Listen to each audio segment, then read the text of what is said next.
Welcome to I dream. నేను మీ Surekha. Intermediate exams అయిపోయాయి, ఎంసెట్ రాశారు, ర్యాంక్స్ వచ్చేసాయి. అయితే ఇప్పుడు కౌన్సిలింగ్ కోసం అందరూ కూడా ఎదురు చూస్తూ ఉన్నారు. కౌన్సిలింగ్ డేట్స్ ఎప్పుడు ఆల్రెడీ రిలీజ్ చేశారు. మరి కౌన్సిలింగ్కి వెళ్ళేటప్పుడు ఏ సర్టిఫికేట్స్తో రెడీగా ఉండాలి, కాలేజ్ సెలెక్షన్స్లో ఎంత జాగ్రత్తగా ఉండాలి, ఎలా సెలెక్ట్ చేసుకోవాలి, వెబ్ కౌన్సిలింగ్ పెడుతున్న వాళ్ళు ఎంత జాగ్రత్తగా ఉండాలి, చేయకూడని మిస్టేక్స్ ఏంటి, ఇలాంటి కన్ఫ్యూజన్స్ బోల్డ్ అని ఉన్నాయి కదా, ఇటు పిల్లల్లోనూ ఉన్నాయి, ఇటు పేరెంట్స్లోనూ ఉన్నాయి. అయితే వాటి గురించి ఇవాళ డీటెయిల్డ్గా తెలుసుకుందాం. మనతో పాటు ఉన్నారు ప్రముఖ కెరియర్ కౌన్సిలర్ దినేష్ కుమార్ గారు. వారితో మాట్లాడదాం. నమస్కారం అండి. నమస్తే అండి.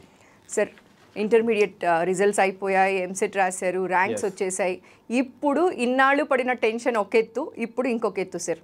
కాలేజ్ సెలెక్షన్ విషయంలో చాలా జాగ్రత్తగా ఉన్నారు, చాలా భయాలు కూడా ఉన్నాయండి. సో కౌన్సిలింగ్ డేట్స్ గురించి, కౌన్సిలింగ్కి వెళ్ళేటప్పుడు ఈ కన్ఫ్యూజన్స్లో ఏమైపోతుంది అంటే సర్టిఫికేట్స్ లాస్ట్ మినిట్లో వెతుక్కుంటూ ఉంటారు సార్. సో ఒక్కసారి ఆ చెక్ లిస్ట్ రిమైండ్ చేస్తారా సార్ మా వాళ్ళ కోసం? ఎస్, మీరు అన్నట్టు ఆల్రెడీ ఎంసెట్ ర్యాంక్స్ వచ్చాయి. ఈ సంవత్సరం ఎంసెట్ ర్యాంక్కి కౌన్సిలింగ్కి మధ్య ఆల్మోస్ట్ 1 month గ్యాప్ ఉంది. సో ఒక విధంగా చెప్పాలంటే స్టూడెంట్స్కి ఇది ఒక వరమే. ఎందుకంటే తొందరగా కౌన్సిలింగ్ ఉంటే కొన్ని సర్టిఫికేట్స్ మిస్ అయ్యే అవకాశం ఉంటుంది. వాళ్ళు ఎలాంటి ఇన్ఫర్మేషన్ లేకుండా వాళ్ళకి తెలియని ఏదో ఒక కాలేజ్ని, తెలియకుండా ఏదో ఒక కోర్స్ని ఎంచుకునే అవకాశం ఉంటుంది. సో సమయం ఎక్కువగా ఉండటం వల్ల వాళ్ళకి ఇంజనీరింగ్ కాలేజీల మీద పూర్తి అవగాహన వస్తుంది. కౌన్సిలింగ్కి వెళ్ళే సమయంలో ఏ సర్టిఫికేట్ కూడా మిస్ అవ్వకుండా తీసుకుని వెళ్ళగలుగుతారు. సో ముందుగా మీరు అడిగినట్లు ఎంసెట్ కౌన్సిలింగ్కి ఈ సంవత్సరం నుంచి దాని పేరు ఈఏపీ సెట్ కౌన్సిలింగ్కి ముఖ్యంగా తీసుకెళ్లాల్సిన సర్టిఫికేట్స్ ఏవైతే ఉన్నాయో, నెంబర్ 1 ఎంసెట్ ర్యాంక్ కార్డ్, దాని తర్వాత EAMCET hall ticket, rank card first rank card, hall ticket, దాని తర్వాత SSC marks memo, okay SSC mark list, yes intermediate marks memo, okay and 6th class నుంచి ఇంటర్మీడియట్ వరకు study certificates, 6th నుంచి intermediate వరకు ప్రతి year ది తీసుకోవాలి. Every year the study conduct and bonafide, ఇది మాత్రం తప్పనిసరిగా అందరూ తీసుకెళ్ళాలి. ఎందుకంటే ఒక స్టూడెంట్ లోకల్ క్యాండిడేటా కాదా అనే విషయం ఈ సర్టిఫికేట్స్ ఆధారంగానే తెలుస్తుంది. నెక్స్ట్ ఇన్కమ్ సర్టిఫికేట్, ఎవరైనా స్టూడెంట్ ఫీజు రియంబర్స్మెంట్ క్లెయిమ్ చేసుకోవాలి అనుకుంటే ఇన్కమ్ సర్టిఫికేట్ తీసుకెళ్ళాలి. అండ్ లాస్ట్ ఇయర్ నుంచి మన తెలంగాణలో కూడా ఈడబ్ల్యూఎస్ రిజర్వేషన్స్ వర్తిస్తున్నాయి. సో ఇఫ్ ఎవరైనా ఎలిజిబుల్ క్యాండిడేట్ ఉంటే ఈడబ్ల్యూఎస్ సర్టిఫికేట్ తీసుకెళ్ళాలి. అండ్ రెసిడెన్స్ సర్టిఫికేట్ కూడా అవసరం ఉన్న వాళ్ళు తీసుకెళ్ళాలి. నెక్స్ట్ స్పోర్ట్స్ కోటా ద్వారా ఎవరైనా అడ్మిషన్ తీసుకోవాలి అంటే వాళ్ళు సంబంధించిన స్పోర్ట్స్ సర్టిఫికేట్ తీసుకెళ్ళాలి. ఎన్సీసీకి సంబంధించిన వాళ్ళు ఎవరైనా ఉంటే ఎన్సీసీ సర్టిఫికేట్ తీసుకెళ్ళాలి. CAP quota, children armed person ఎవరైతే ఉన్నారో క్యాప్ కోటా కింద సీట్ అలాట్ కావాలి అనుకుంటే దానికి రిలేటెడ్ సర్టిఫికేట్ తీసుకెళ్ళాలి. ఈ సర్టిఫికేట్స్ అన్ని originals, 2 sets Xerox with Aadhaar card, ఇవన్నీ కూడా తీసుకొని వెళితేనే కౌన్సిలింగ్ సెంటర్ లోపలికి ఎంటర్ కానిస్తారు. ఇందులో ఏ సర్టిఫికేట్ లేకపోయినా కూడా వాళ్ళు రిటర్న్ బ్యాక్ పంపిస్తారు, మళ్ళీ సర్టిఫికేట్స్ తీసుకొని వెళ్లాల్సి ఉంటుంది. ఈ సర్టిఫికేట్స్ అన్ని ఒరిజినల్ తో పాటు 2 sets జిరాక్స్ అనేది తీసుకెళ్ళాలి. అయితే ఈ ప్రాసెస్ లో సర్టిఫికేట్ వెరిఫికేషన్ సెంటర్ లో వెరిఫికేషన్ ఆఫీసర్ మన ఒరిజినల్ సర్టిఫికేట్స్ చూస్తారు, జిరాక్స్ తను తీసుకుంటాడు, ఒరిజినల్స్ మళ్ళీ మనకి ఇచ్చేస్తారు. ఆఫ్టర్ సీట్ అలాట్మెంట్, ఎక్కడైతే సీట్ అలాట్ అవుతుందో ఆ కాలేజీలో మనం ఈ సర్టిఫికేట్ సబ్మిట్ చేయాల్సి ఉంటుంది. ఓకే సరే, ఇప్పుడు కాలేజ్ సెలెక్షన్ విషయంలో ఎంత జాగ్రత్తగా ఉండాలి, ఎలా సెలెక్ట్ చేసుకోవాలంటే మీరు ఒక కెరియర్ ఎక్స్పర్ట్గా మీరు ఏం చెప్తారు సార్? సో నెక్స్ట్ మనము ఈ కౌన్సిలింగ్ సర్టిఫికేట్ సబ్మిషన్ తర్వాత, వెరిఫికేషన్ అయిపోయిన తర్వాత వెబ్ ఆప్షన్స్ ప్రాసెస్ ఉంటుంది. సార్ వెబ్ ఆప్షన్స్ విషయంలో చాలా మిస్టేక్స్ చేస్తారు. ఆ వెబ్ ఆప్షన్స్ కంటే ముందు ఇప్పుడు మీరు ఏదైతే క్వశ్చన్ అడిగారో అది కరెక్ట్. ఎందుకంటే వెబ్ ఆప్షన్స్ బ్లైండ్ గా పెట్టేది కాదండి. ఒక స్టూడెంట్ ఒక కాలేజ్ని కానీ ఒక బ్రాంచ్ని కానీ చూస్ చేసుకునే ముందు చాలా హార్డ్ వర్క్ చేయాల్సి ఉంటుంది. హార్డ్ వర్క్ అనడం కంటే స్మార్ట్ వర్క్ చేయడం అవసరం ఉంటుంది. ఎలా? ఫర్ ఎగ్జాంపుల్, ఒక స్టూడెంట్ కంప్యూటర్ సైన్స్ బ్రాంచ్ కావాలనుకుంటున్నాడు. తనకి ఏ కాలేజీలో సీట్ వస్తుందో ఏంటో ఏం తెలియదు, ఏ కాలేజీలు ఎలా ఉంటాయో తెలియదు. సో ఈ 1 month మనం చేయాల్సింది ఏంటంటే ఇంటి దగ్గర హోంవర్క్ చేయాలి. ఎలా? ఒక వైట్ పేపర్ తీసుకొని ముందుగా డిస్ట్రిక్ట్ కోడ్, తర్వాత కాలేజ్ కోడ్, ఆ తర్వాత కోర్స్ కోడ్, ఇలా 3 రాసుకుని దాంట్లో ఫస్ట్ ఆప్షన్ ఏ కాలేజ్కి ఇద్దాం అనుకుంటున్నాను, ఏ గ్రూప్కి ఇద్దాం అనుకుంటున్నాను, ఆ కాలేజ్ ఏ డిస్ట్రిక్ట్లో ఉంది, ఈ 3 విషయాలు ప్రతి ఒక్క విద్యార్థి తెలుసుకోవాలి. సో ఈ కౌన్సిలింగ్ అంతా కూడా వెబ్సైట్ ద్వారా డిపెండ్ అయి ఉంటుంది. ఎక్కడ కూడా మాన్యువల్గా మనం ఎంట్రీ అవ్వాల్సిన అవసరం లేదు. నాకు వెళ్ళి ఈ కాలేజీలో సీట్ ఇవ్వండి అని అడగాల్సిన అవసరం లేదు. కంప్లీట్ ప్రాసెస్ అంతా కూడా మీరు ఇంట్లో కూర్చొని సిస్టంలో చేసుకోవచ్చు. సో అలాంటి సమయంలో మనకి పూర్తి ఇన్ఫర్మేషన్ తెలిసి ఉండాలి. అంటే కాలేజ్ కోడ్ ఏంటి, జనరల్గా ఇంజనీరింగ్ కాలేజ్ తెలంగాణలో 160కి పైగా ఇంజనీరింగ్ కాలేజీలు ఉన్నాయి. ప్రతి ఒక్క కాలేజీకి ఒక కోడ్ ఉంటుంది. For example Osmania university campus ఉంది, దాని కోడ్ వచ్చేసి OUCE. Okay. JNTU campus code JNTH, CBIT college code CBIT. ఇలా ప్రతి ఒక్క కాలేజ్కి 4 లెటర్లతో ఒక కోడ్ ఉంటుంది. నెంబర్ 1. Number 2, district. చాలా మంది ఏమనుకుంటుంటారు, JNTU కూకట్పల్లి హైదరాబాద్లో ఉంది అనుకుంటాము, కానీ అది వచ్చేసి మేడ్చల్ జిల్లాలో ఉంది. ఫర్ ఎగ్జాంపుల్ మనం వెబ్ ఆప్షన్స్ పెట్టుకునే సమయంలో ఓన్లీ హైదరాబాద్ సెలెక్ట్ చేసుకుంటే JNTU కూకట్పల్లి కనిపించదు. సో మనం ఏదైతే ఆప్షన్గా పెట్టుకోవాలనుకుంటున్నామో ఆ కాలేజ్ ఏ డిస్టిక్లో ఉందో ముందే తెలుసుకొని ఈ వైట్ పేపర్ మీద college code, district code and ఆ కాలేజీలో మనం ఫస్ట్ ప్రిఫరెన్స్ ఏ కోర్స్కి ఇద్దాం అనుకుంటున్నాము. సో ఇంజనీరింగ్లో దాదాపు 46 బ్రాంచ్లు ఉంటాయి. ఈ 46 బ్రాంచ్లో ప్రతి ఒక్క బ్రాంచ్కి ఒక కోడ్ ఉంటుంది. సో ఎప్పటి నుంచో అందరికీ తెలిసిన engineering branches computer science engineering, దాని కోడ్ CSE, ఇది అందరికీ తెలుసు. కానీ గత కొన్ని సంవత్సరాల, ఒక 4-5 సంవత్సరాల నుంచి మనకి ఎమర్జింగ్ టెక్నాలజీస్ అయిన artificial intelligence, machine learning, cyber security, data science, internet of things IoT, ఇలా కొన్ని బ్రాంచెస్ని ఇంట్రడ్యూస్ చేశారు. అయితే CSE కోడ్ అందరికీ తెలుసు, ECE కోడ్ అందరికీ తెలుసు. ECE ఇవి ఏంటంటే ఫస్ట్ నుంచి కూడా నేమ్ పడిపోయింది. కానీ ఇప్పుడు మనం కొత్తగా వచ్చిన ఈ టెక్నాలజీ, ఏవైతే ఎమర్జింగ్ టెక్నాలజీ కోర్సెస్ ఉన్నాయో వీటి కోడ్స్ను కూడా మనం తెలుసుకోవాలి. For example AIML code CSM, data science code CSD, cyber security code CSC, IoT code CSO. ఇలా ప్రతి ఒక్క బ్రాంచ్కి ఒక కోడ్ ఉంటుంది. ఇవన్నీ కూడా మనకి మన TS MSET, గత సంవత్సరం దాకా TS MSET, ఈ సంవత్సరం నుంచి అది TG EAP సెట్, TGEAPset.nic.in. ఇది మనకి MSETకి సంబంధించిన, EAP సెట్కి సంబంధించిన అఫీషియల్ వెబ్సైట్. ఎందుకు మనం MSET అది అలవాటు అయిపోయింది. సో EAP సెట్ అనేది కొత్తగా వచ్చింది కాబట్టి, అంతకుముందు engineering, agriculture, medicine common entrance test, ఎప్పుడైతే మెడిసిన్ నీట్ కిందకి వెళ్ళిపోయినదో అప్పటి నుంచి దీని పేరు EAP సెట్గా మార్చేశారు, engineering, agriculture, pharmacy common entrance test. So ఈ స్టూడెంట్ ఫస్ట్ ఈ వర్క్ చేసిన తర్వాత, ఒక పేపర్ మీద రాసుకున్న తర్వాత, పేపర్ మీద ఎలా రాయాలి, ప్రియారిటీ అంటే నాకు ఫస్ట్ ఆప్షన్ ఏ కాలేజ్ కావాలో అదే రాసుకోవాలి. అలా కాకుండా మనం ఇష్టం వచ్చినట్టు రాసేసి రేపు ఆప్షన్స్ కూడా సిస్టంలో ఎలా పడితే అలా పెట్టేస్తే, మనం ఫస్ట్ ఆప్షన్ ఏదైతే పెట్టామో అందులో మనకు వచ్చే అవకాశం ఉంటే అక్కడే సీట్ అలాట్ అయిపోతుంది. ఆ కింద మనం ఎన్ని ఆప్షన్స్ పెట్టినా కూడా సిస్టమ్ కన్సిడర్ చేయదు. సో ఈ వెబ్ కౌన్సిలింగ్ యొక్క ఉద్దేశం ఏంటంటే, స్టూడెంట్ ప్రియారిటీని బట్టి తనకి ఫస్ట్ ఆప్షన్ ఏ కాలేజ్లో కావాలి, సెకండ్ ఆప్షన్ ఏ కాలేజ్లో కావాలి, థర్డ్ ఆప్షన్ ఏ కాలేజ్లో కావాలి, ఇలా మన ప్రియారిటీ బేస్ చేసుకునే ఆప్షన్స్ పెట్టుకునే సమయంలో ఫస్ట్ రాలేదు సిస్టమ్ సెకండ్ ఆప్షన్కి వెళ్తుంది, అది రాలేదు థర్డ్ ఆప్షన్కి వెళ్తుంది, అది రాలేదు ఫోర్త్ ఆప్షన్కి వెళ్తుంది, అది వచ్చే అవకాశం ఉంది. సో ఆ ఫోర్త్ ఆప్షన్ ఏదైతే ఉందో అది మనకి సీట్ అలాట్ అయిందని ఒక మెసేజ్ వస్తుంది. ఇఫ్ ఒకవేళ బై మిస్టేక్ స్టూడెంట్ కనుక ఫస్ట్ ఆప్షన్ మంచిగా పెట్టాడు, సెకండ్ ఒక 10 ఆప్షన్స్ బాగా పెట్టాడు, 11th ఆప్షన్ అనుకోకుండా బై మిస్టేక్ ఏదో ఒక చిన్న కాలేజీలో తనకి ఇష్టం లేని బ్రాంచ్ని అక్కడ ఆప్షన్గా పెట్టాడు, మళ్ళీ 12th నుంచి మంచిగా పెట్టాడు. సో 11th ఆప్షన్ అక్కడ ఉంది కాబట్టి అక్కడే సీట్ అలాట్ అయిపోతుంది. సో ప్రియారిటీ ఇంపార్టెంట్ కాబట్టి మనం ఆప్షన్స్ పెట్టిన తర్వాత సెకండ్ పైన ఉన్న ఫస్ట్ సెకండ్ కంటే బెటరా కాదా, థర్డ్ పైన ఉన్న 2 థర్డ్ కంటే బెటరా కాదా, ఫోర్త్ పైన ఉన్న 3 ఫోర్త్ కంటే బెటరా కాదా, ఇలా కంపేర్ చేసుకుంటే మనకి టాప్ నుంచి లీస్ట్ వరకు వస్తుంది. అయితే ఈ ఆప్షన్స్ ఏ ప్రాతిపదికన పెట్టాలి? చాలా మందికి డౌట్ ఏంటంటే, ఇంటర్మీడియట్ వరకు వాళ్ళకి కొన్ని ఒక సెలెక్టెడ్ 4-5 కాలేజీలు ఉంటాయి కాబట్టి బ్లైండ్గా ఒక దగ్గరికి వెళ్ళిపోతారు. కానీ ఇంజనీరింగ్లో 163 పైన కాలేజీలు, అందులో మళ్ళీ ప్రైవేట్ యూనివర్సిటీలు, గవర్నమెంట్ యూనివర్సిటీలు, అటానమస్ కాలేజెస్, నార్మల్ కాలేజెస్, ఇన్ని రకాల ఇన్స్టిట్యూట్స్ ఉండి దాదాపు 46-47 బ్రాంచెస్ ఉండడం వల్ల పేరెంట్తో పాటు స్టూడెంట్ కూడా కన్ఫ్యూజ్ అవుతుంటాడు. సో ఒక కాలేజీని ఎంచుకునే క్రమంలో, ఈ వెబ్ ఆప్షన్స్ పెట్టుకునే క్రమంలో ముందుగా స్టూడెంట్ చూడాల్సింది ఆ కాలేజీ యొక్క ఫెసిలిటీస్. చాలా మంది విద్యార్థులు ప్లేస్మెంట్స్ ఒక్కటి మాత్రమే చూసుకుని ఆ కాలేజ్కి వెళ్తుంటారు. ప్లేస్మెంట్స్ అనేది ఎప్పుడు కూడా పారామీటర్ కాదండి. ఎందుకు పారామీటర్ కాదు అంటే, ఈరోజు ప్రతి ఒక్క కంపెనీ ప్రతి కాలేజీకి ఒక వెబ్ లింక్ పంపిస్తుంది, మీ కాలేజీలో ఉన్న స్టూడెంట్స్ అందరూ రిజిస్టర్ అవ్వమని చెప్పి. ఇఫ్ ఒకవేళ ఆ కాలేజీలో క్వాలిటీ స్టూడెంట్స్, క్వాలిటీ ఎడ్యుకేషన్ ఉంటే తను ఎక్కడ చదివినా కూడా సెలెక్ట్ అవుతాడు. కానీ ఇక్కడ జరిగే మిస్టేక్ ఏంటంటే ఒక కాలేజ్ని ఎంచుకునే క్రమంలో మొదటగా ప్లేస్మెంట్స్కే ప్రయారిటీ ఇస్తున్నారు. ఓకే, పేరెంట్స్ అయినా స్టూడెంట్స్ అయినా మొదటి ప్రయారిటీ ప్లేస్మెంట్స్ కాదండి, మొదటి ప్రయారిటీ ఫ్యాకల్టీ. అంటే ఫస్ట్ ప్రయారిటీ ప్లేస్మెంట్స్ ఇస్తున్న వాళ్ళందరూ కూడా ఇప్పుడు ఇక్కడ ఇది అలార్మింగ్ మెసేజ్, ఫ్యాకల్టీని చూసుకోవాలి ఫస్ట్. ఇప్పుడు ఈవెన్ ఐఐటి ఈరోజు 2 days బ్యాక్ పేపర్లో కూడా వచ్చింది, ఐఐటీస్లో కేవలం 50% మంది మాత్రమే ప్లేస్మెంట్స్కి రిజిస్టర్ అయ్యారు. అందులో 30% ఆఫ్ స్టూడెంట్స్కి ప్లేస్మెంట్ రాలేదు.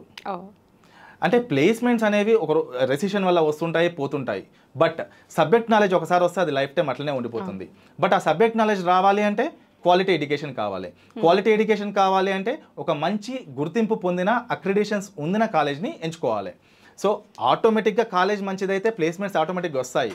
అయితే ఒక కాలేజ్ని ఎంచుకునే క్రమంలో మనం ఫస్ట్ చూడాల్సింది ఆ కాలేజ్ యొక్క స్టాండర్డ్స్ ఏ విధంగా ఉన్నాయి. మరి స్టాండర్డ్స్ ఏ విధంగా తెలుస్తాయి? మనం గూగుల్లో కొడితే గూగుల్ సెర్చ్ ఇంజిన్ ఆప్టిమైజర్ ద్వారా ఎవరు అమౌంట్ ఎక్కువ ఇస్తే ఆ కాలేజ్ టాప్ అని చూపిస్తుంది. ఇలా కాకుండా సెంట్రల్ గవర్నమెంట్ కూడా కాలేజెస్కి ర్యాంకింగ్స్ ఇస్తుంది. NIRF national institution ranking framework ఒక కాలేజీలో ఉండే అన్ని ఫెసిలిటీస్ని ఆధారంగా చేసుకొని సెంట్రల్ గవర్నమెంటే కాలేజ్కి ర్యాంకింగ్స్ ఇస్తుంది. ఆ కాలేజ్కి NRF ర్యాంక్ ఉందా లేదా చూడండి, number 1. Number 2, NAC national accreditation assessment council. ఈ నేషనల్ అక్రిడేషన్ అసెస్మెంట్ కౌన్సిల్ కూడా ప్రతి కళాశాలలో ఫ్యాకల్టీ, స్టూడెంట్ ఎన్రోల్మెంట్, ప్లేస్మెంట్, వాళ్ళు ఇచ్చే ఫెసిలిటీస్ ఇవన్నీ చూసి ఆ కాలేజ్కి ర్యాంకింగ్స్ ఇస్తుంది. A++, B++, B++, B, తర్వాత C, ఇలా ర్యాంకింగ్స్ ఉంటాయి. ఇఫ్ ఒకవేళ కాలేజ్కి NAC A పైన ఉంటే, NAC A నుంచి పైన A+ కానీ A++ కానీ ఏది ఉన్నా కూడా దాన్ని మీరు షార్ట్ లిస్ట్ చేసుకోవచ్చు. ఫస్ట్ NRF ర్యాంక్, ఆ తర్వాత NAC A పైన ఉన్న కాలేజ్ని కూడా మీరు షార్ట్ లిస్ట్ చేసుకోవచ్చు. Next NBA national board of accreditation. ఇప్పుడు NAC అక్రిడేషన్ అనేదేమో కాలేజ్ మొత్తానికి ఉంటుంది, NBA అక్రిడేషన్ అనేది ఆ కాలేజ్లో ఉన్న బ్రాంచ్కి ఉంటుంది, పర్టికులర్ బ్రాంచ్కి. ఫర్ ఎగ్జాంపుల్ ఒక కాలేజీలో 10 బ్రాంచెస్ ఉంటాయి, అన్ని బ్రాంచెస్ మంచిగా పర్ఫామ్ చేయవు, కొన్ని మంచిగా పర్ఫామ్ చేసి ఉంటాయి. ఫర్ ఎగ్జాంపుల్ ఒక కాలేజీలో 10 బ్రాంచ్లో కేవలం CSE, ECEకి మాత్రమే NBA అక్రిడేషన్ ఉండొచ్చు. సో మనం ఏదైతే కాలేజ్ని ఆప్షన్గా పెట్టుకుందాం అనుకుంటున్నామో ఆ కాలేజీలో ఆ బ్రాంచ్కి NBA అక్రిడేషన్ ఉందా లేదా చూడండి. So NRF rank, NAC accreditation, NBA accreditation. అయితే చాలామంది విద్యార్థులు ఒక విషయంలో వాళ్ళకి తెలియదు ఏంటంటే AIML, డేటా సైన్స్ ఇలాంటి బ్రాంచెస్కి ఏ కాలేజ్లో కూడా NBA అక్రిడేషన్ ఉండదు. ఎందుకంటే ఒక బ్యాచ్ వెళ్ళిపోవాలి, ప్లేస్మెంట్స్ రావాలి. ఇవన్నీ మనకి స్టార్ట్ అయింది 3-4 years బ్యాకే, ఇంకా బ్యాచ్ వెళ్ళిపోలేదు కాబట్టి ఈ ఎమర్జింగ్ టెక్నాలజీస్కి NBA అక్రిడేషన్ ఉండదు. మిగతా పాత branches ECE, CSE, civil, mechanical, EEE వీటన్నింటికి కూడా అక్రిడేషన్స్ ఉంటాయి. So NRF rank, NAC accreditation, NBA accreditation ఈ 3తో పాటు మీరు ప్రత్యక్షంగా ఆ కళాశాలని విజిట్ చేయాలి ఆప్షన్ పెట్టుకునే ముందు. సో మనం 100 ఆప్షన్స్ ఏం పెట్టాం, ఒక 50-40 ఆప్షన్స్ పెడతాం, మనకు టైం ఉంది. ఈ సెలెక్టెడ్ కాలేజ్లో ఏమైనా డౌట్ అనిపిస్తే ఇది ఒక ప్రత్యక్షంగా మీరు ఆ కాలేజ్కి వెళ్ళి చూడండి. ఎందుకు చెప్తున్నాను, అంత అవసరమా, చూడాల్సినంత అవసరం ఉందంటారా? ఇది మీ అబ్బాయి కానీ అమ్మాయి కానీ లైఫ్. ఇంటర్మీడియట్ అనేది ఎర్లీ స్టేజ్, దాని తర్వాత గోల్డెన్ స్టేజ్ ఏంది, ఇంటర్మీడియట్ తర్వాత వాళ్ళు ఏ కోర్స్ చూస్ చేసుకుంటారు, ఏ కాలేజీలో చదువుతారో అది గోల్డెన్ స్టేజ్. ఈ గోల్డెన్ స్టేజ్లో వాళ్ళు తీసుకున్న డెసిషన్ మీదనే వాళ్ళ రిమైనింగ్ లైఫ్ డిపెండ్ అయి ఉంటుంది. ఈ రోజు కనుక మనము కళాశాల చూడకుండా, అక్కడ ఉన్న ఫ్యాకల్టీ గురించి తెలుసుకోకుండా, బ్లైండ్గా ఎవరో వెళ్తున్నారని చెప్పేసి మనం వెళ్ళడం వల్ల భవిష్యత్తులో మనం ప్రాబ్లమ్స్ ఫేస్ చేసి ఉండొచ్చు. ఫర్ ఎగ్జాంపుల్ ఒక అబ్బాయి రూరల్ బ్యాక్గ్రౌండ్ నుంచి హైదరాబాద్కి వస్తాడు, తనకి ఇక్కడ ఎలాంటి రిలేటివ్స్ ఎవరూ లేరు, కాలేజీలో హాస్టల్ ఉంటే బాగుంటుంది, తను ఎక్కడో ఇంటి దగ్గర ఉండే ఆప్షన్గా పెట్టుకున్నాడు, హాస్టల్ లేదు, ఇప్పుడు తను ఎక్కడ ఉండాలి, బయట రూమ్ తీసుకొని ఉండాలి. ఇంటర్మీడియట్ అయిపోయిన తర్వాత ఒక స్టూడెంట్ రూమ్ తీసుకొని ఉండడం అనేది అంత సెక్యూరిటీ కాదు. ఎందుకంటే అట్లీస్ట్ 1-2 years తనకి ఇంజనీరింగ్ ఎడ్యుకేషన్ మీద అవగాహన రావాలి. కొత్త కాబట్టి తను చెడిపోకుండా ఉండటానికి క్యాంపస్ హాస్టల్లో ఉంటే బాగుంటుంది. సరే మన రిలేటివ్స్ ఉన్నా, మన ఇల్లున్నా, డే స్కాలర్గా పోతే ప్రాబ్లం లేదు. కానీ మీ పేరెంట్స్ ఏమో ఊర్లో ఉంటారు, నువ్వు ఒక్కడివి ఇక్కడ ఉంటావు, ఏం చేస్తున్నావు ఏంటి మానిటరింగ్ అనేది ఉండదు సరిగ్గా. సో ఆప్షన్ పెట్టుకునే ముందే మన రిక్వైర్మెంట్స్ ఏమైతే ఉన్నాయో, హాస్టల్ కావాలా, లేదంటే మీరు చిన్నప్పటి నుంచి స్పోర్ట్స్లో బాగా ఉన్నారు, అగైన్ మళ్ళీ ఇంజనీరింగ్కి వచ్చినాక కూడా స్పోర్ట్స్ కావాలి అనుకుంటే ఆ కాలేజీలో స్పోర్ట్స్ ఫెసిలిటీస్ ఉన్నాయా, మీరు ఎన్సీసీ ఎన్ఎస్ఎస్ లాంటి యాక్టివిటీస్లో చాలా యాక్టివ్గా ఉన్నారు, మీరు ఏదైతే కాలేజీలో జాయిన్ అవుతున్నారో ఎన్సీసీ ఎన్ఎస్ఎస్ ఉందా, ఇవన్నీ చూసుకొని అప్పుడు మనము షార్ట్ లిస్ట్ చేసుకోవాలి. ఏదైతే మనము పేపర్ మీద రాసుకుంటున్నామో college code, course code, district code అనుకుంటున్నామో ఆ ప్రియారిటీ అట్లీస్ట్ ఒక 100 ఆప్షన్స్ రాసుకొని రెడీగా పెట్టుకున్న తర్వాత జూన్ 27వ తారీఖు నుంచి మన కౌన్సిలింగ్ ప్రాసెస్ స్టార్ట్ అవుతుంది. సర్టిఫికేట్స్ ఏమేమి కావాలో మనం తెలుసుకున్నాం, నెక్స్ట్ ఈ కాలేజ్ ఎలా చూస్ చేసుకోవాలో తెలుసుకున్నాం. దీని తర్వాత నెక్స్ట్ స్టెప్ జూన్ 27వ తారీఖు నుంచి కౌన్సిలింగ్ స్టార్ట్ అవుతుంది. జూన్ 27వ తారీఖు నుంచి కౌన్సిలింగ్ స్టార్ట్ అయ్యే టైంలో ఈ కౌన్సిలింగ్ అనేది మనకి టోటల్గా 5 స్టెప్స్ ఉంటుందండి. Okay sir. ఒకప్పుడు 2009 కంటే ముందు కౌన్సిలింగ్ అనేది మాన్యువల్, అంటే మనమే కౌన్సిలింగ్ సెంటర్ దగ్గరికి వెళ్ళి అక్కడ ఉన్న టీవీలో వేకెన్సీ రిపోర్ట్ చూసి మనకి నచ్చిన కాలేజ్ని సెలెక్ట్ చేసుకొని డబ్బులు కట్టేసి వచ్చేవాళ్ళం. బట్ ఇప్పుడు అలా పరిస్థితి లేదు. 2009 నుంచే కంప్లీట్గా వెబ్ బేస్డ్ కౌన్సిలింగ్, అంటే సిస్టమ్ ద్వారానే మనం కౌన్సిలింగ్ చేస్తాము. ఈ కౌన్సిలింగ్ ప్రాసెస్లో ఇంతకుముందు మనం చెప్పినట్టు tgeepcet.nic.in ఈ వెబ్సైట్ లోపలికి వెళ్ళిన తర్వాత ఫస్ట్ స్టెప్ వచ్చేసి ప్రాసెసింగ్ ఫీ పే చేయడము. ఓకే. ప్రాసెసింగ్ ఫీ అంటే ఈ కౌన్సిలింగ్ అంతా government Telangana state council of higher education చేస్తుంది కాబట్టి మనము ప్రాసెసింగ్ ఫీ పే చేయాలి. ఇది ఫస్ట్ స్టెప్. ప్రాసెసింగ్ ఫీ ఎంత ఉంటుంది? ఎస్సీ ఎస్టీ విద్యార్థులకైతేనేమో 600, ఓసీ బీసీ వాళ్ళకైతేనేమో 1200 రూపీస్.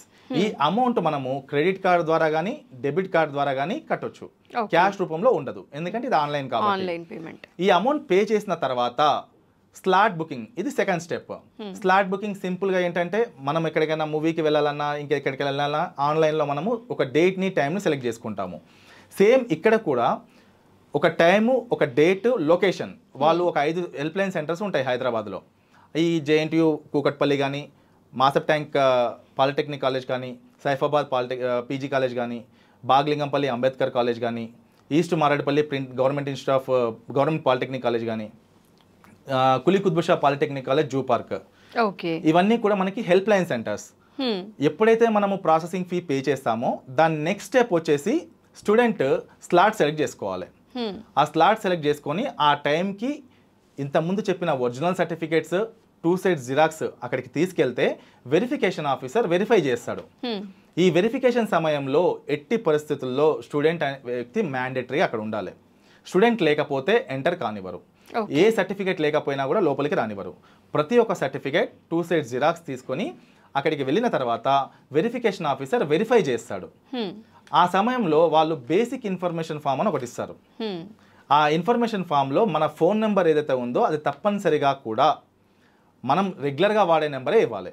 ఎందుకంటే ఈ కౌన్సిలింగ్ ప్రాసెస్లో మనం ఆ వెబ్ ఆప్షన్స్ పెట్టే సమయంలో కానీ, పేమెంట్ సక్సెస్ అయిందా లేదా అనే విషయం కానీ, సీట్ అలాట్మెంట్ ఎక్కడైందని ప్రతి ఒక్క ఇన్ఫర్మేషన్ ఆ మొబైల్ నెంబర్కే వస్తుంది. సో ఆ మొబైల్ నెంబర్ మీరు ఇచ్చే సమయంలో అది మీ దగ్గరే ఉండేలా మీ నెంబరే చూసుకోండి. నెక్స్ట్ ఈ సర్టిఫికేట్ వెరిఫికేషన్ అయిపోయిన తర్వాత అక్కడ ఉన్న హెల్ప్ లైన్ సెంటర్లో తను మనకి ఒక లాగిన్ ఐడి మొబైల్కి వచ్చేస్తుంది ఆటోమేటిక్గా. ఈ లాగిన్ ఐడి ఇంటికి తీసుకొచ్చిన తర్వాత మనం చేయాల్సింది సిస్టమ్ ఓపెన్ చేసి లాగిన్ ఐడి ఉంది, హాల్ టికెట్ నెంబర్ మన దగ్గరే ఉంది, ర్యాంక్, ఫోన్ నెంబర్స్ ఎవ్రీథింగ్ ఉన్నాయి. క్యాండిడేట్ రిజిస్ట్రేషన్, ఇది third step. First step processing fee, second step slot booking for certificate verification, third step candidate registration. ఈ క్యాండిడేట్ రిజిస్ట్రేషన్ మీద click చేసిన తర్వాత మన మొబైల్కి వచ్చిన లాగిన్ ఐడి ఏదైతే ఉందో దాన్ని బేస్ చేసుకొని మనం ఒక పాస్వర్డ్ క్రియేట్ చేసుకుంటాం. సో ఇప్పుడు మన దగ్గర లాగిన్ ఐడి ఉంది, పాస్వర్డ్ ఉంది. Next fourth step candidates login. ఈ క్యాండిడేట్స్ లాగిన్కి వెళ్ళినప్పుడు login ID, hall ticket number, rank, password ఈ డీటెయిల్స్ అన్ని ఎంటర్ చేసిన తర్వాత మన మొబైల్కి ఓటీపీ వస్తుంది. ఓటీపీ ఎందుకు? ఈ 1 టైం పాస్వర్డ్ అనేది మిస్యూజ్ చేయకుండా, మీకు తెలియకుండా ఎవరైనా ఆప్షన్స్ చేంజ్ చేస్తారనే విషయంతో ఎలా అయితే మనం బ్యాంకింగ్ ట్రాన్సాక్షన్స్కి ఓటీపీ వాడతామో సేమ్ ఇక్కడ కూడా ఓటీపీ వస్తుంది. ఆ ఓటీపీ ఎంటర్ చేస్తే కానీ మీరు వెబ్ ఆప్షన్స్ పెట్టుకోవడానికి ఎంట్రీ ఉండదు. ఆ ఓటీపీ ఎంటర్ చేసిన తర్వాత డిస్ట్రిక్ట్స్ కనపడతాయి, తెలంగాణలో ఉన్న అన్ని జిల్లాలు కనపడతాయి. మీకు ఏ డిస్ట్రిక్ట్ కావాలి అంటే ఆ డిస్ట్రిక్ట్ని సెలెక్ట్ చేసుకుంటే ఆ డిస్ట్రిక్ట్లో ఉన్న కాలేజెస్ మనకి అపేర్ అవుతాయి. అక్కడ బాక్సెస్ ఉంటాయి. ఫర్ ఎగ్జాంపుల్ నేను హైదరాబాద్, రంగారెడ్డి, మేడ్చల్ ఈ 3 జిల్లాలు సెలెక్ట్ చేసుకున్నా. ఈ 3 జిల్లాలో ఉన్న కాలేజీలు అక్కడ కనిపిస్తున్నాయి. నా first option Osmania university campus, college code OUCE, దాని పక్కనే నా ఫస్ట్ ఆప్షన్ సిఎస్సికి ఇద్దాం అనుకుంటున్నాను. సిఎస్సి కింద ఏదైతే బ్లాంక్ బాక్స్ ఉంటుందో అక్కడ నా ప్రియారిటీ 1 కాబట్టి నెంబర్ 1 అని టైప్ చేస్తా. దాని తర్వాత అదే క్యాంపస్లో నాకు ఈసీఈ కావాలి.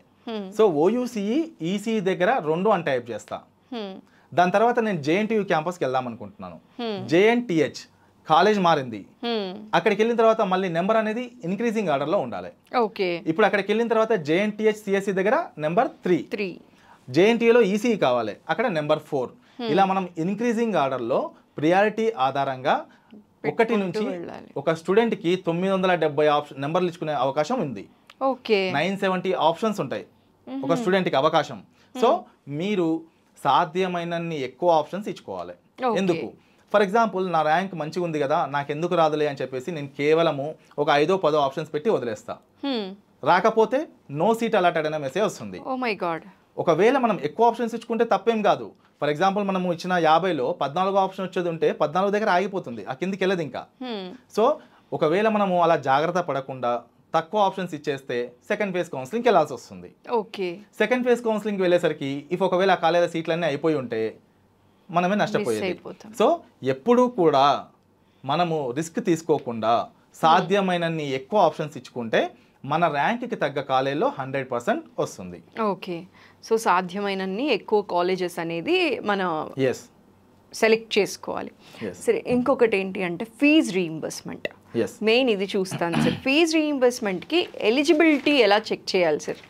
సో మీరు ఫీజు రీయింబర్స్మెంట్ ఎవరైతే క్లెయిమ్ చేసుకోవాలనుకుంటున్నారో సర్టిఫికేట్ వెరిఫికేషన్ సమయంలో ఇన్కమ్ సర్టిఫికేట్ తప్పనిసరిగా తీసుకెళ్ళాలి. ఈ ఇన్కమ్ సర్టిఫికేట్ కూడా జనవరి 1, 2024 అంటే ఈ సంవత్సరం జనవరి నుంచి తీసుకున్నదే యాక్సెప్ట్ చేస్తారు. సార్ నా దగ్గర లాస్ట్ ఇయర్ డిసెంబర్లో తీసుకున్నాను, no they won't accept it. జనవరి 1 జనవరి తర్వాత తీసుకున్నదే యాక్సెప్ట్ చేస్తారు. నెక్స్ట్ ఈ ఇన్కమ్ ఎలిజిబిలిటీ ఎలా ఉంది అంటే ఎస్సీ ఎస్టీ విద్యార్థులు ఎవరైతే ఉన్నారో వాళ్ళు అర్బన్లో ఉన్న రూరల్లో ఉన్న 2 lakhs బిలో ఉండాలి. ఓసీబీసీ విద్యార్థులు అర్బన్లో ఉంటేనేమో 2 lakhs, రూరల్లో ఉంటే 1.5 lakh. ఇంతకి తక్కువ ఇన్కమ్ సర్టిఫికేట్ ఉన్నప్పుడే వాళ్ళకి ఫీజు రీఎంబర్స్మెంట్ వస్తుంది. ఫీజు రీఎంబర్స్మెంట్ అంటే ఏంటి? ఫర్ ఎగ్జాంపుల్ ఇంజనీరింగ్ కాలేజెస్లో ఫీజెస్ మినిమం 45,000, మ్యాక్సిమం 1,60,000 ఉంది, depends on situation. For example SC ST విద్యార్థులు 2 lakhs బిలో ఇన్కమ్ సర్టిఫికేట్ తీసుకెళ్తే వాళ్ళకి ఏ కాలేజీలో సీట్ వచ్చినా కూడా పూర్తి రీఎంబర్స్మెంట్ వస్తుంది. అంటే ఫర్ ఎగ్జాంపుల్ 1,60,000 కాలేజీలో సీట్ అలాట్ అయినా కూడా మొత్తం రీఎంబర్స్మెంట్ వస్తుంది. కమింగ్ టు ఓసీబీసీ, ఈ స్టూడెంట్స్కి కనుక 1,00,000 రూపాయల కాలేజీలో సీట్ అలాట్ అయితే 35,000 పోయిన తర్వాత అంటే గవర్నమెంట్ ఇచ్చే రీఎంబర్స్మెంట్ 35,000 పోయిన తర్వాత 65,000 స్టూడెంట్ పే చేయాలి. ఓసీబీసీ విద్యార్థులు అయితేనేమో 35,000 పోతే 65,000 పే చేయాలి. ఎస్సీ ఎస్టీ మైనారిటీ విద్యార్థులు అయితేనేమో ఇన్కమ్ సర్టిఫికేట్ తీసుకెళ్తే ఫుల్ రీఎంబర్స్మెంట్ వస్తుంది. మరి ఓసీబీసీ విద్యార్థులకి ఫుల్ రీఎంబర్స్మెంట్ రావాలి అంటే 10,000 లోపు ర్యాంక్ ఉండాలి.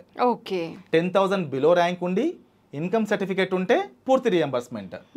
బట్ ఎస్సీ ఎస్టీ విద్యార్థులకి మైనారిటీ విద్యార్థులకి ర్యాంకుతో సంబంధం లేదు.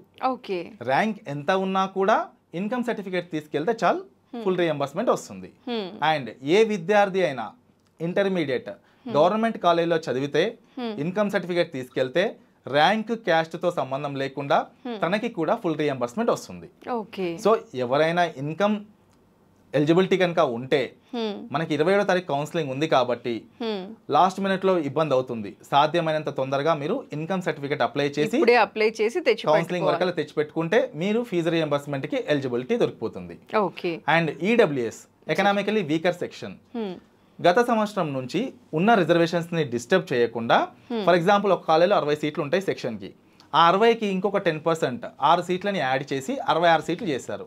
ఈ ఎక్స్ట్రా యాడ్ చేసిన 6 సీట్లు ఎకనామికలీ వీకర్ సెక్షన్ ఎవరైతే ఓసీ క్యాస్ట్లో 8 lakhs బిలో ఇన్కమ్ ఉంటుందో వాళ్ళని ఈడబ్ల్యూఎస్ కింద పరిగణిస్తారు. వాళ్ళకి 6 సీట్లు వచ్చే అవకాశం ఉంటుంది. సో ఒక నార్మల్ ఓసీ స్టూడెంట్కి ఈడబ్ల్యూఎస్ ఉన్న వ్యక్తికి అలాట్మెంట్ అప్పుడు చాలా ఇంపాక్ట్ ఉంటుంది. ఎందుకంటే ఒక కాలేజ్లో 6 సీట్లు ఉన్నాయి ఈడబ్ల్యూఎస్ వాళ్ళు ఎవరు కూడా ఆఫ్ చేసుకోలే. తన ర్యాంక్ 1,00,000 ఉంది, తను ఒక్కడే ఆఫ్ చేసుకున్నాడు. తప్పనిసరిగా తనకి ఇవ్వాల్సిందే. సో ఎవరైతే ఎలిజిబిలిటీ ఉంటుందో వాళ్ళు తప్పనిసరిగా ఈడబ్ల్యూఎస్ సర్టిఫికేట్ తెచ్చుకోండి. అయితే ఈడబ్ల్యూఎస్ సర్టిఫికేట్ మీద 2024-25 అకాడమిక్ ఇయర్కి ఎలిజిబుల్ అని రాసి ఉంటుంది, అప్పుడే అది యాక్సెప్ట్ చేస్తారు. ఎలిజిబిలిటీ అనేది 2024-25 అకాడమిక్ ఇయర్ అని రాసి ఉంటుంది, అది మాత్రమే చెల్లుబాటు అవుతుంది. సార్ అసలు ఈ ఇయర్ డిమాండ్ ఎలా ఉండబోతుంది సార్? అంటే ఎంతమంది రాశారు, ఎంతమందికి ర్యాంక్ వచ్చింది? సో ఈ డిమాండ్ని బేస్ చేసుకొని వీళ్ళకి అసలు సెలెక్ట్ చేసుకున్న కాలేజెస్ వస్తాయా లేదా అన్న కన్ఫ్యూజన్ ఉంటుంది కదా సార్. డిమాండ్ గురించి ఒకసారి మాట్లాడతారా సార్? ఇంజనీరింగ్లో వచ్చేసి ఎస్పెషల్లీ ఇంజనీరింగ్ తెలంగాణలో వచ్చేసి 2,54,750 మంది ఇది అప్లై చేశారు ఎంసెట్కి. ఓకే. ఈఏపీ సెట్కి అప్లై చేసింది 2,54,750.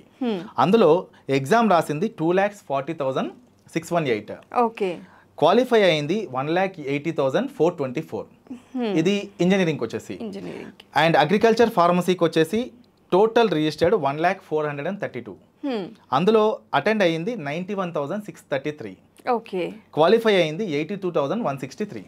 సో ఇక్కడ ఇంజనీరింగ్ ఎక్కువ మనకి అవసరం. సో ఇక్కడ ఇంజనీరింగ్లో ఏంటంటే 1,80,424 స్టూడెంట్స్లో దాదాపు 34,621 మంది ఏపీ స్టూడెంట్స్ ఉన్నారు. ఓకే. ఈ 1,80,000లో 34,000 ఏపీ స్టూడెంట్స్. అంటే ఆల్మోస్ట్ మనకి ఒక 1,45,000 స్టూడెంట్స్ తెలంగాణలో ఉండిపోతారు.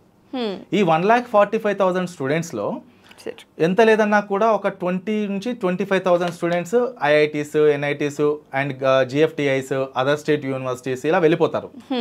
సో ఓవరాల్గా ఇక్కడ మిగిలేది ఒక 1,20,000 అనుకుందాము. ఈ 1,20,000లో మళ్ళీ డిగ్రీ ఆన్లైన్ దోస్త్ కౌన్సిలింగ్ ద్వారా ఇంకొక 20,000-25,000 మంది వెళ్ళిపోతారు. అంటే మనకు టోటల్గా ఇక్కడ మిగిలేది 95,000. ఓకే.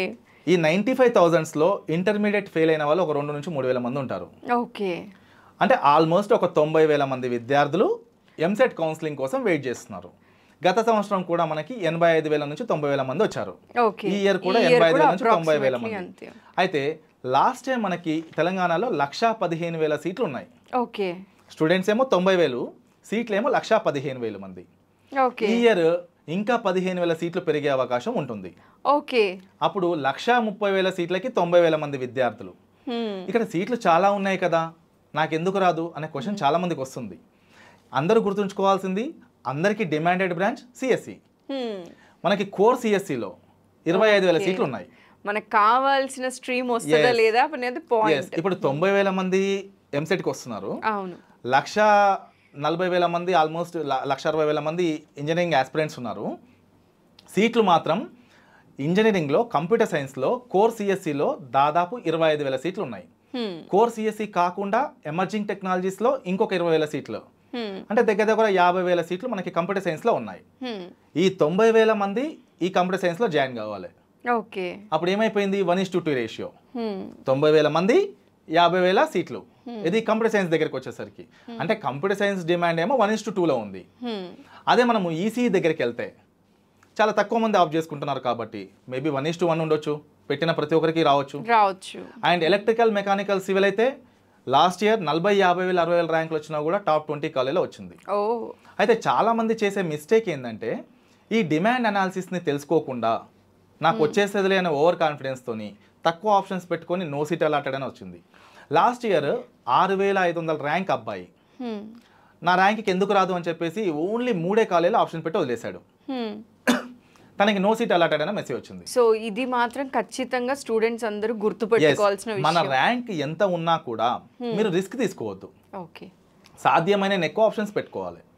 దానికి ఏం ఛార్జెస్ ఉండవండి. ఒకవేళ మనం తక్కువ ఆప్షన్స్ పెట్టుకుంటే నో సీట్ అలాటెడ్ అని వస్తే సెకండ్ ఫేజ్ కౌన్సిలింగ్కి వెళ్ళాలి. అప్పటి వరకు సీట్లు అయిపోయి ఉంటే అనవసరంగా మీరు ఇబ్బంది పడాల్సి ఉంటుంది. సో నా సజెషన్, ఏ స్టూడెంట్ అయినా సరే వెబ్ ఆప్షన్స్ పెట్టుకునే ముందు సాధ్యమైన ఎక్కువ పెట్టుకోవాలి. అది కూడా ప్రియారిటీ ఆర్డర్లో పెట్టుకోవాలి. అంటే జిగ్ జాగా ఏది పడుతుంది ఇట్లా లైన్గా కనిపించిందల్లా పెట్టకుండా ఫస్ట్ ఆప్షన్ నీ ప్రియారిటీ, సెకండ్ ఆప్షన్ నీ ప్రియారిటీ, థర్డ్ అనుకోకుండా ఒక చెత్త కాలేజో నీకు సంబంధం లేని బ్రాంచ్ను అక్కడ ఇన్సెట్ అయితే దాని కింద మీరు ఎన్ని మంచి ఆప్షన్స్ పెట్టినా కూడా సిస్టమ్ కన్సిడర్ చేయదు. అక్కడ నీకు వచ్చే అవకాశం ఉంది కాబట్టి అక్కడ ఆగిపోతుంది. సో డిమాండ్ ఎప్పుడూ ఉంటుందండి.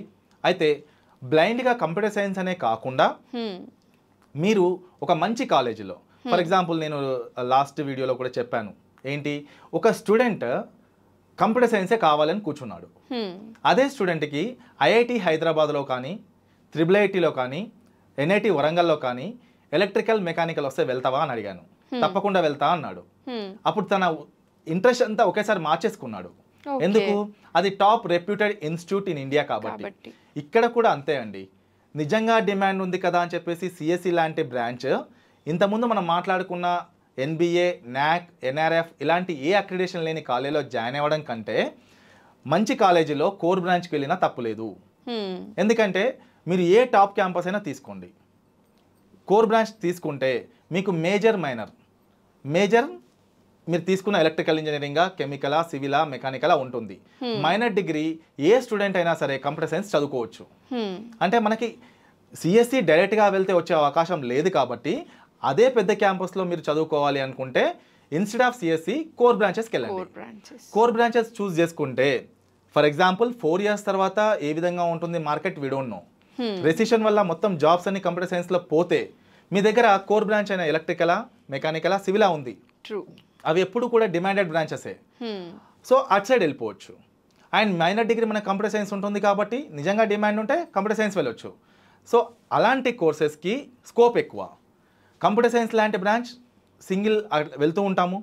మంచి కాలేజ్ అయితే ఓకే.